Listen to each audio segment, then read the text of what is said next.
Hello again, it's Paul Feuerstein, continuing on my quest to find out what the heck is going on in dentistry right now. And I have the real pleasure, and thank you very much for coming and taking some time out of your busiest day to speak with Ed Shillard, who is the Chief Dental Officer of Carestream Dental. Ed, how are you doing? The understatement of the year.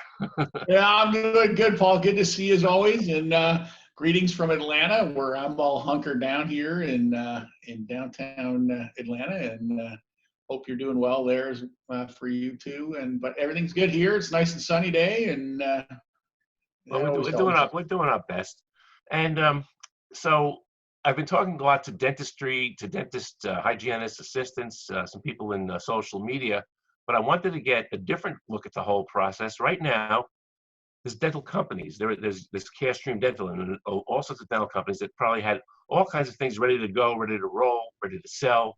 And now you have to step back and have it take a totally different voice in dentistry right now. So what I'm kind of looking for, Ed, is what's happening right now in the dental marketplace on your end, and what's your crystal ball? And what are you doing? I understand there's some initiatives that you were involved with also in helping out the dental trade system, dental trade association, et cetera. So why don't you just run with that? Yeah, Paul, we're like everybody else, right? We're in a standstill. I mean, certainly, offices are closed, and so our ability to to sell equipment and supplies and software has been limited. We saw the impact certainly first in China. And then, obviously spread to the rest of Europe and into the States. But, if I could have a crystal ball on what's going to happen, I have a little bit of an insight in that, we see China coming back, which is a great sign. And while it's not certainly back to where it was before COVID days, we are seeing an uptick in interest and an uptick in sales there, which is a great sign. Probably, it continues to drive upwards. I can't give you the exact numbers because we're not really sure, but somewhere in the range of 50-60% of where it used to be. That's pretty good. It's certainly more than 5 or 10, and it's less than 100, but yeah. And it varies certainly between different regions within China, but overall we're starting to see some activity back, which is great news. And so one of my concerns is that the dentists are shut down and they're getting a giant economic hit. So a lot of them had said, "Oh, we're going to make some nice purchases. We'll get a cone beam. We'll change our software. We'll do this. We'll do that." And they might, I don't know. I don't know what it's going to look like when we come back to work, to be honest with you. Yeah, so, I think what we're going to see is that we're still see a slowdown. I mean, from a manufacturer perspective, still be slow, throughout certainly the second quarter of the year into the third. And I think by the fourth quarter, certainly we'll see things kind of getting back to some state of normalcy. I think what I have talked to some docs and interestingly enough, and you do too, I know, but that they're ready to go and patients are calling in, and I think there's going to be obviously pent up demand that's going to hit. And so my sense is that we're going to see a nice uptick pretty quickly out of the gates, which is, I think would be great. Yeah, there'll be a different kind of a surge that we're looking for right now. I mean, just even in hygiene, we have a backup of probably, well over 100 patients and people have to come in for recall. So when we were talking earlier, you came up with a brilliant idea. First of all, Carestream has done a nice new initiative with the, I'll use the word teledentistry for lack of a better word. Give me a little insight of what you have up your sleeve there.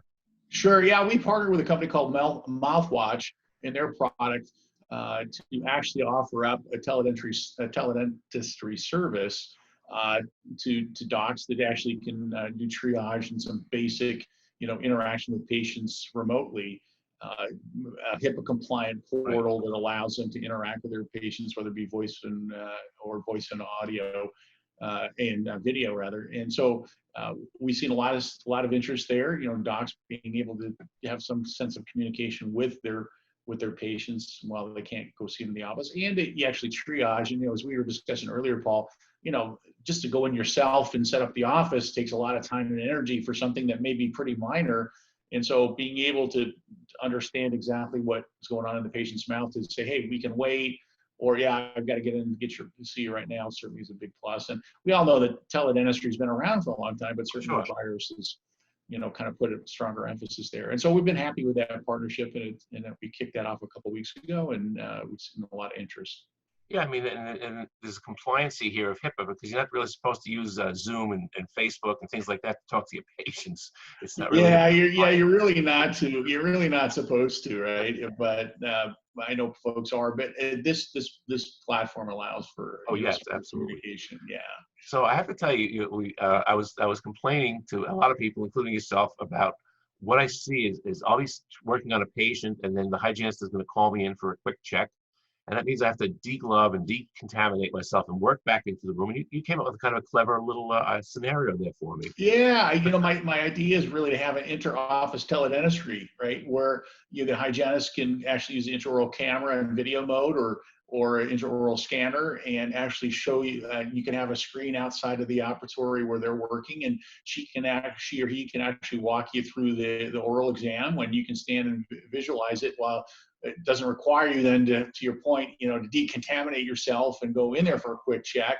But yeah, at least this way, the patient also knows that you've been active in the review of their oral health, and lets them know that you care without you having to, like to your point, and I agree, having to go through that long process of derobing, decontaminating, going in, and then coming back out again, and it just feasibly does not make a lot of sense. But I think this at least gives you that opportunity to examine the patient Yeah. remotely. The other question I have for you is pretty loaded, I guess, but most of a lot of your customers have your own your software, your practice management software, and I'm assuming there's a way for them to log in from home and see what's going on in the practice. Yeah, there is a remote feature for all of our products where you can actually go into the office and see scheduling, and you can see to get the practice analytics, if you will, remotely. So there's that capability certainly, to work remote, if you will, on the practice dynamics. Yeah, that's That's available. both SoftNet and PracticeWorks, I'm assuming. That's But correct. plus, how is the cloud system going? Yeah, we're good. We're migrating, folks over to the cloud in a hosted environment, and then we're also working on. We have a product called the CMP, or Care Management Platform, that's just totally in the cloud.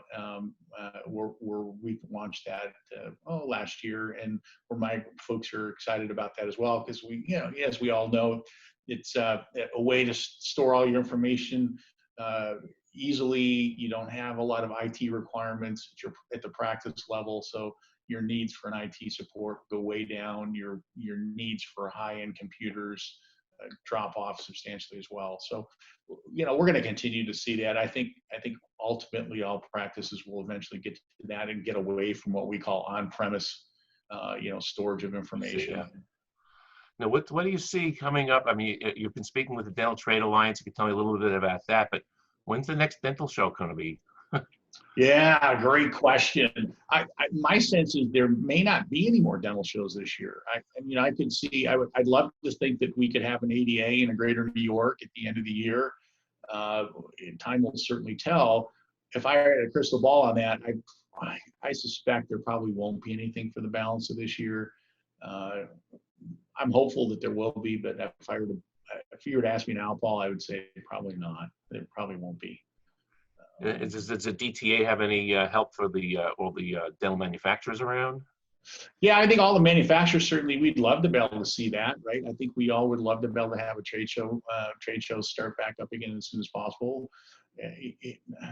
But who knows, right? We all know as we come out of this and we all come out of our secret hiding places and get back into reality, what's going to happen are we going to see more spikes, or are we going to see it level off? And time will tell. I guess if you were to ask me a month from now, Paul, I probably could give you even a better answer, because I think we we just all don't will. know. Yeah, Every day is a new adventure around here. yeah. So just going a little promotional, because I love some of your products. You have a brand new scanner that's really a killer. Just tell us a tiny bit about it. Yeah, we launched the 3700 scanner, which is on our platform. We have the 3600, now the 37. The 3700 is a little smaller than their 3600. It's got a little more ergonomics. We work with Porsche Studio Design to develop that product, which is always nice to be able to get some additional design help.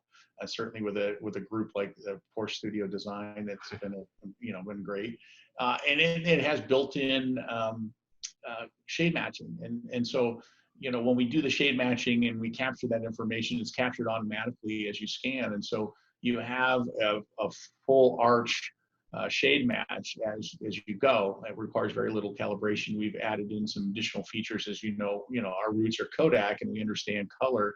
Sure. And so we've leveraged some of our optical engineers and PhD scientists to add in another layer of color management. And so we feel that we've got some really good shade matching capabilities because we've added in a whole new feature on how to measure color in different shading and in different angles. And so that we feel gives a better shade match. Yeah, the reviews have been stellar, I have to tell you. Yeah, we've been really excited. The speed is great, and a full arch capture in about 30 seconds. So we're real happy with that platform, and it's one that we developed ourselves and continue to develop internally. We don't rely on anybody out externally. We do it all. All the development work is done by us. And then just a quick little promo because again, it's a product that I really like, is the new cone beam with the whole video system of aligning patients. Just give a sort of a short description of that for those who don't know what I'm talking about. Sure, it's the CS9600 CBCT, and that platform, to your point, has built-in cameras and audio so that you can remotely instruct the patient how to stand and how to position. It's easy for you to see where they are. You can actually trace on the screen that's located at the machine or in the acquisition computer through a touch screen to actually position exactly where we want the image to be taken. So there's no, you decrease dramatically the amount of retakes that you need to have. And there's all kinds of bells and whistles on it. You can put a seat on it. So for those patients that have a hard time standing still, and for kids that may be a little antsy, you can sit them down and you can get better positioning and more, less likely to get any movement issues when you take the image. But in general, we really look backwards at the development process to say, what do docs really need? What are the biggest pain points? And we think we addressed, we really did a good job of addressing those pain points. I think the biggest thing we had when we had some initial folks look at the technology, some docs, they were like, do you have this and this? And we're like, yeah, we've got that, we've got this, we've got that. So it's always good when you get towards the end of a project and people ask about it, that you get good, you can say, yes, we thought of that. Yeah, it's actually funny. It's almost, if you think about it, it's like teledentistry into the machine itself, because you're sitting there remotely looking at the patient's face and the video of where they're sitting, the angle of their head and everything else. Like, it's really kind of a very, very cool product. Yeah, exactly. That's precisely what we did. Yeah, it's to your point. You're right. It's an in-office teledentistry. Yeah, it's kind of funny. Yeah, and then another exciting thing we're working on, Paul, is that we're working with the Dental Trade Alliance and the American Dental Association. I think it's important. We felt it was really important to make sure that we get the message out to docs and to their patients, certainly the patients, to make sure that it's safe to come back to the dental office. And so you're going to see some stuff coming through the Dental Trade Alliance and through the ADA in the upcoming weeks, where we're going to be using what we call a social media drip campaign that will allow docs to actually social media their patients, and we're going to create information in a way and packets of information so docs can use those with their patients to highlight to their patients what's why you should come back, and it's safe to do so. We want to get people back into the offices as quickly as possible. And so that we're excited about that campaign, and we're excited that we're helping to lead that. I'll take any advice I can get right now. I mean, we're just wondering and worrying, and I need some backbone, and that sounds like that's going to be very good help for us. Yeah, I think it's just and the nice thing about it is something that all docs can do through their social media platforms as well. It's not going to cost money. It's going to be something that they can do very reasonably. And again, I mean, the fastest way we can get folks back to the dental office and alleviate their concerns about safety, the better off we're all going to be. That's great. Well, you know what? Kind of out of time, but how do people track down Carestream on the internet, find out what's going on, what your products are, what you're doing, et cetera, et cetera? It's just a simple web. Great. Yeah, so people could go to carestreamdental.com, and we have all kinds of resources there on the virus, continuing education, resources to help work through the virus, and and post-virus. So we've got a whole nice resource center there, and you can find out all kinds of information about that as well as our products and software. Super. Ed, always a pleasure seeing you. Stay safe. Do well, and I will see you at somewhere, unless I just have to come to Atlanta. Someplace soon, Paul. Yes, all the right. best. Be safe. Thanks a lot. Okay, take care.